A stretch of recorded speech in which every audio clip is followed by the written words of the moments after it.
Good morning दोस्तों, स्वागत है आपका हमारे चैनल मशीन मेंटेनेंस पे। आज हम आपके लिए एक नया टॉपिक लेके आए हैं, एक नई सीरीज़ लेके आए हैं जो कि सीएनसी मशीन के बारे में होगी। दोस्तों, हम एक नई चीज़ लेके आए हैं। हम क्या है, सीएनसी मशीन से रिलेटेड क्वेश्चन लाएंगे, बहुत सारे क्वेश्चन लाएंगे जिनका जवाब भी देंगे और आपको गैस करना है कि इनका आंसर क्या हो सकता है। और साथ में सीखना भी है जिसके बारे में हमें नहीं पता, और पता है तो भी हमें उसके बारे में जान के कंफर्म करना है। सो सीएनसी मशीन की ये सीरीज होगी जो कि हर एक वीडियो में बहुत सारे क्वेश्चन को लेकर हम आएंगे, जिससे आप इसे सीख पाएंगे और आपका बहुत सारा टाइम बचेगा, क्योंकि एक वीडियो में हम बहुत सारे क्वेश्चन को कैप्चर कर लेंगे और बहुत सारी चीज़ों को सिखाएंगे। पहला क्वेश्चन है दोस्तों, सीएनसी मशीन क्या होती है। सो दोस्तों, सीएनसी मशीन एक न्यूमेरिक कंट्रोल मशीन होती है जिसको हम प्रोग्राम के जरिए कंट्रोल करते हैं। इसे क्यों बनाया गया दोस्तों न्यूमेरिक कंट्रोल में? दोस्तों, क्या हुआ कि बटन से या किसी भी स्विच से मशीन को कंट्रोल करना बहुत ही ज़्यादा लेंदी होता है, बहुत ही ज़्यादा मुश्किल होता है। हम उससे बहुत ज़्यादा प्रोग्राम नहीं बना सकते हैं, बहुत ज़्यादा चीज़ों को परफॉर्म नहीं करवा सकते हैं, और सबसे बड़ी चीज़ उसको ऑटोमेटिकली करवाना बड़ा मुश्किल होता है। सो इसलिए सीएनसी मशीन को बनाया गया जिससे हम न्यूमेरिक कंट्रोल के थ्रू कंट्रोल करते हैं और प्रोग्राम बनाते हैं और अपने जो भी वर्क पीस है उसको फिनिश करते हैं। सो सीएनसी का जो मतलब होता है कंप्यूटर न्यूमेरिक कंट्रोल, यानी कि ये कंप्यूटराइज सिस्टम पे काम करता है। आपने देखा होगा जहाँ भी सीएनसी मशीन होती है वहाँ पे एक एचएमआई एक डिस्प्ले लगा होता है जिसके थ्रू हम पूरी मशीन के प्रोग्राम को कंट्रोल करते हैं। हम उसमें प्रोग्राम बनाते हैं, हम उसमें न्यूमेरिक डालते हैं, हम वैल्यू डालते हैं। फॉर एग्जांपल अगर स्पिंडल को रन करना है तो हम उसमें फॉर एग्जांपल M03 डालते हैं। कूलेंट के लिए भी M कोड होते हैं, M08 या M54 इस तरह से कोड होते हैं, और इस तरह से हम मशीन को पूरी मशीन को कंट्रोल करते हैं, जिसके कारण इसको सीएनसी मशीन कहा जाता है। और ये ऑटोमेशन का बहुत बड़ा एग्जाम्पल है। सो सीएनसी मशीन। दोस्तों, अगला सवाल है types of CNC machine. CNC machine के टाइप के बारे में जानेंगे। सो दोस्तों, मैं आपको सबसे पहले उन टाइप के बारे में बताऊंगा जिनको आपने देखा होगा और जनरली सभी लोग जानते हैं। सो जो टाइप होते हैं, इसका पहला जो टाइप होता है CNC turning machine. Turning machine होता है, और इसके बाद VMC machine, vertical machining centre machine होता है, और इसके बाद HMC machine, horizontal machining centre होता है। सो ये जो टाइप है इसके मेन एग्जाम्पल है, मेन टाइप है जिसको आप हर जगह देखते भी होंगे और इसके बारे में आपको पता भी होगा। और इसके अलावा भी सीएनसी के बहुत सारे टाइप होते हैं, CNC router, CNC plasma cutter, CNC EDM, इस तरह करके इसके बहुत सारे टाइप होते हैं। लेकिन जो मेन जो टाइप होते हैं सीएनसी टर्निंग और सीएनसी वीएमसी और सीएनसी एचएमसी, यानी कि जो सारे जो मशीन है सब सीएनसी के टाइप होते हैं। सबको सीएनसी मशीन ही कह दिया जाता है, लेकिन एक नाम हो जाता है, कॉमन नाम हो जाता है, जैसे कि ये एचएमसी है, ये वीएमसी है, ये टर्निंग मशीन है। सो इस तरह से नाम हो जाता है, लेकिन सारे ही सीएनसी मशीन की कैटेगरी में ही आते हैं। दोस्तों, अगला क्वेश्चन है सीएनसी में जी कोड क्या होते हैं। सो दोस्तों, आज जी कोड की एक मिस्ट्री क्लियर करेंगे।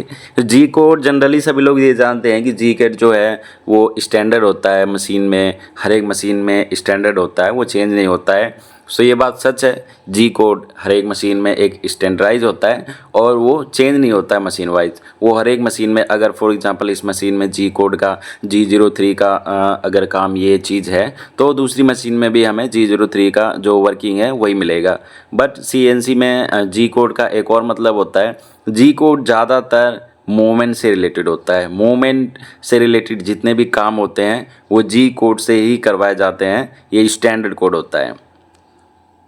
मूवमेंट का मतलब ये है दोस्तों, फॉर एग्जांपल एक्सिस को मूव करना है, एक्सिस को इधर से उधर लेके जाना है, एक्स वाई में मूवमेंट करनी है या जेड में मूवमेंट करनी है, तो ये सारे काम जो है ये जी कोड में होते हैं। मूवमेंट से रिलेटेड जो भी काम है वो जी कोड में होते हैं।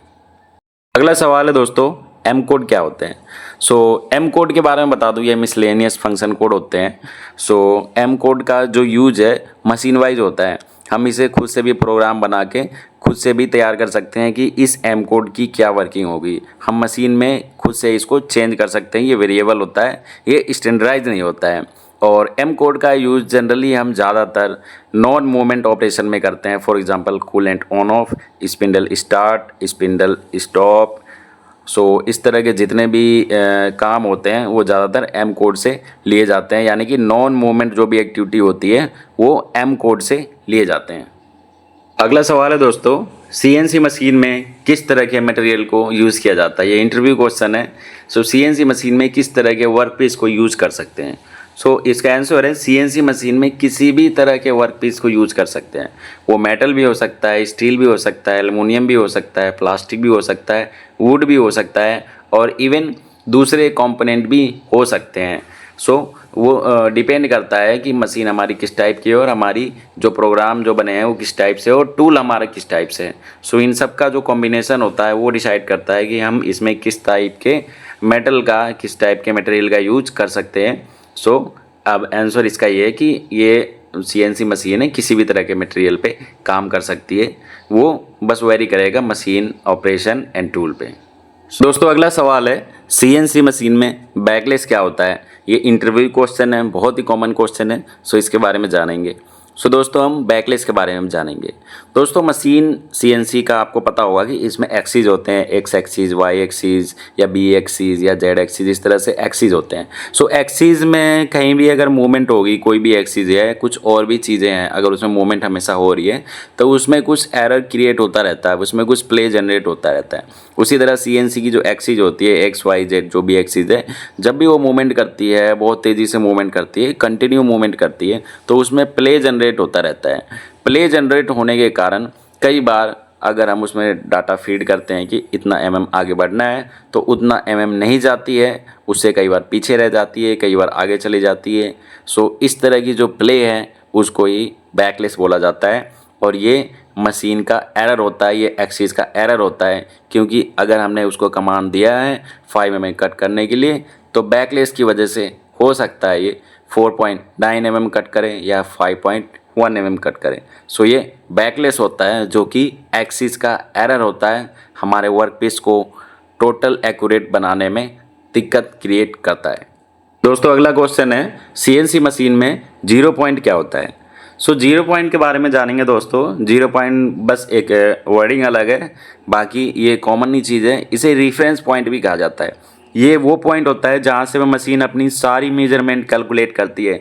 फॉर एग्जांपल जहाँ भी इसका 0 पॉइंट होता है, रेफरेंस पॉइंट होता है, तो वहीं से ये प्रोग्राम को रीड करती है। अगर हमने इसमें कमांड दिया है एक्स एक्सिस में कि 500 आपको मूव करना है, सो ये उसी 0 पॉइंट से, उसी रेफरेंस पॉइंट से अपने आप को कैलकुलेट करती है कि मुझे इतना चलना है लेफ़्ट और राइट। ये हम अपने प्रोग्राम में प्लस माइनस से डिसाइड कर सकते हैं। सो ये 0 पॉइंट जो है ये रेफरेंस पोजीशन ही होता है, कुछ और नहीं होता। दोस्तों अगला एक और इंटरव्यू क्वेश्चन है कि इंटरव्यूअर पूछता है कि सीएनसी मशीन में कूलेंट का यूज क्यों किया जाता है। सो दोस्तों कूलेंट का यूज जनरली मशीनों में किया जाता है। सभी मशीनों में आपने देखा होगा, शायद ही किसी मशीन में आपने नहीं देखा होगा जहाँ पे कूलेंट का यूज नहीं हो रहा हो। नहीं तो जनरली सभी मशीनों में कूलेंट का यूज किया जाता है और बहुत अच्छे से यूज किया जाता है, अच्छी क्वान्टिटी में। सो कूलेंट का यूज दोस्तों कॉमन चीज़ है। वैसे कूलेंट का यूज जो करते हैं वो हीट को रिड्यूस करने के लिए करते हैं और इसका यूज़ हम करते हैं इंक्रीज टूल लाइफ, टूल को घिसने से बचाता है ये।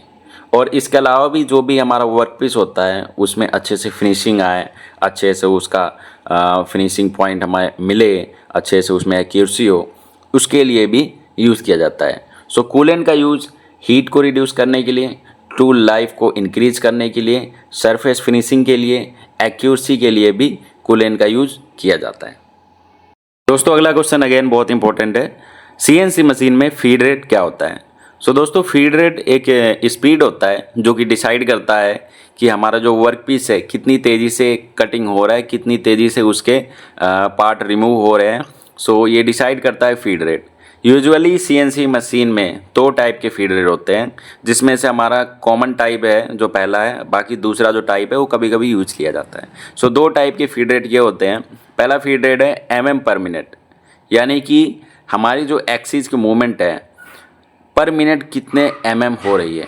सो ये फीड रेट ही डिसाइड करता है। सो इसको हम कैलकुलेट करते हैं, जो इसकी यूनिट होती है पर मिनट, और दूसरी जो यूनिट होती है वो इंचेस पर मिनट होती है। हम अपने प्रोग्राम के जरिए चेंज भी कर सकते हैं कि हमारी फीड रेट में है या इंचेस में है। सो दूसरी जो इसकी स्टैंडर्ड है इंचेज पर मिनट। सो ये डिसाइड करती है कि हमारा वर्क पीस कितने तेज़ी से बन रहा है। फॉर एग्जांपल हमारा जो फीड रेट ज़्यादा है तो जो वर्क पीस है उसमें काफ़ी तेज़ी से फिनिशिंग होगी, काफ़ी तेज़ी से उसके पार्ट रिमूव होंगे। फॉर एग्जांपल अगर एल्युमिनियम जैसा वर्क पीस है तो उसमें फीड रेट हमारा ज़्यादा रखा जाता है, और स्टील वगैरह इस तरह के मेटल है वर्क पीस का, सो फीड रेट बहुत कम होता है। सो ये फीड रेट होता है। दोस्तों आखिरी अच्छा और एक कॉमन सवाल ले लेते हैं, वैसे आपको पता होगा पर एक रिफ्रेशमेंट के लिए हम इसके बारे में नॉलेज ले लेते हैं। सीएनसी मशीन में साइकिल टाइम क्या होता है? सो दोस्तों साइकिल टाइम वो टाइम होता है जो भी हमारा वर्क पीस है उसकी according to program start to finish जो भी उसमें ऑपरेशन होते हैं उसको एक साइकिल टाइम में डिसाइड किया जाता है कि इस कंपोनेंट में इतना साइकिल टाइम लग रहा है।